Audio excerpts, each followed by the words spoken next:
Hey there, it's Hannah with WTI, and this little projector is going to be your new favorite thing.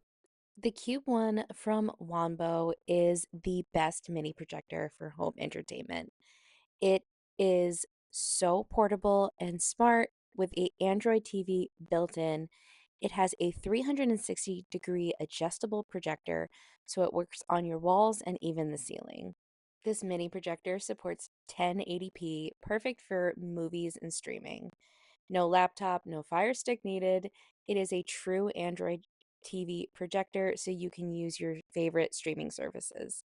It's also a Bluetooth projector, so you can connect to speakers or your headphones wirelessly, as well as being able to plug in. And I was able to plug in my video games as well, which is super fun. The auto keystone correction fixes the screen instantly, but you can also adjust it yourself to get the perfect viewing point. It turns any room into a home theater projector setup. It is the best projector out there for movie night. My husband and I are absolutely loving using this, watching movies on our wall or falling asleep to incredible nature documentaries on our bedroom ceiling.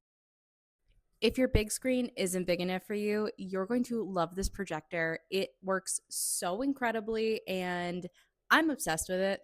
And that's my point of view.